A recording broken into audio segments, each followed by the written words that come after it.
हमारे डॉक्टर साहब ने 10 दिन का अल्ट्रासाउंड लिखा है। जब कभी भी मुझे नेक पेन होता है मैं अल्ट्रासाउंड करवाता हूँ, ठीक हो जाता है। घुटनों पे बेटा जब कभी भी हमें पेन आना शुरू होता है हम 10-15 दिन का अल्ट्रासाउंड कराते हैं, सब ठीक हो जाता है। जी हाँ, अल्ट्रासाउंड एक मैजिक थेरेपी है, कम से कम पेन के लिए तो। लेकिन क्या आप जानते हैं इसका कुछ साइड इफेक्ट भी है।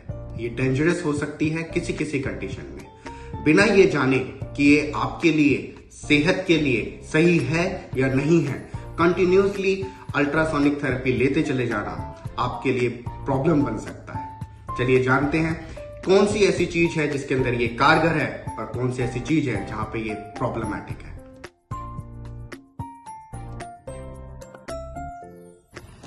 थेरेपेटिक पर्पज से अल्ट्रासोनिक थेरेपी 1 मेगाहर्ट्ज से 3 मेगाहर्ट्ज के बीच यूज की जाती है। 1 मेगाहर्ट्ज डीपर स्ट्रक्चर्स के लिए, 3 मेगाहर्ट्ज सुपरफिशियल स्ट्रक्चर्स के लिए। बेसिकली अल्ट्रासोनिक वेव्स आपकी बॉडी में हीट क्रिएट करती हैं और हीट वेजोडाइलेशन मतलब वेन्स का डायलेशन। जब वेन्स का डायलेशन होता है तो रिचर अमाउंट ऑफ ब्लड उस एरिया में पहुंचता है। ब्लड अल्टीमेटली आपको न्यूट्रिशन प्रोवाइड करता है तो अनहील्ड टिश्यूज को फास्टर हीलिंग मिलती है, हीलिंग प्रमोट होती है। एट द सेम टाइम ज्यादा अमाउंट का ब्लड आपके पेन कॉजिंग एजेंट्स जैसे कि लैक्टिक एसिड इनको उस एरिया से ड्रेन कर देते हैं and you will feel better with the pain. Means vasodilation आपकी हीलिंग को प्रमोट करेगा, उस एरिया की स्वेलिंग को कम करेगा। तो ये बहुत कारगर है टेंडिनाइटिस के केस में, इन्फ्लेमेशन के केस में, स्वेलिंग के केस में। ये सब चीजें इंप्रूव होती चली जाएंगी। नाउ अब बात करते हैं, अगर वेजोडाइलेशन की वजह से ही ये सब चीजें होती हैं, अल्ट्रासोनिक वेजोडाइलेशन क्रिएट करता है, तो हर वो कंडीशन जिसमें वेजोडाइलेशन प्रॉब्लमैटिक है, ultrasonic would be problematic. Let me give you an example like infection.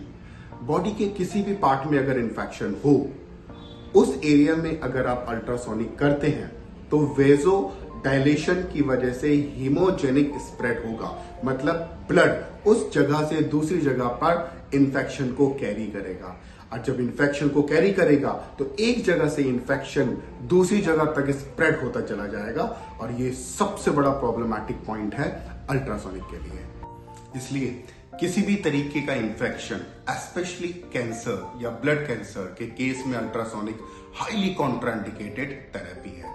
Problem सिर्फ यहीं खत्म नहीं होती। अल्ट्रासोनिक वेव्स नेचर से डिस्ट्रक्टिव होती हैं, मतलब अगर किसी एक जगह पर कॉन्स्टेंटली ये रेस पड़ती चली जाए, लंबे टाइम तक पड़े, तो उस एरिया को डिस्ट्रक्शन करना शुरू कर देती हैं। आर्थराइटिस के केस में, जब हम नी आर्थराइटिस के केस में अपने घुटने पर अल्ट्रासाउंड कराते हैं, नेक पर या शोल्डर के आसपास अल्ट्रासोनिक कराते हैं, तो एरिया की जो बोन्स हैं उनसे जब अल्ट्रासोनिक वेव्स टकराती है तो उनमें डीजनरेशन बहुत स्पीड में बढ़ा देती है। तो ऑब्वियसली यस, अगर आप कांस्टेंट वे में, रेगुलर वे में किसी एक पॉइंट के ऊपर, किसी एक जॉइंट के ऊपर लंबे टाइम तक अल्ट्रासोनिक वेव्स करा रहे हैं तो ये 110% आपकी डीजनरेशन को प्रमोट करेगी।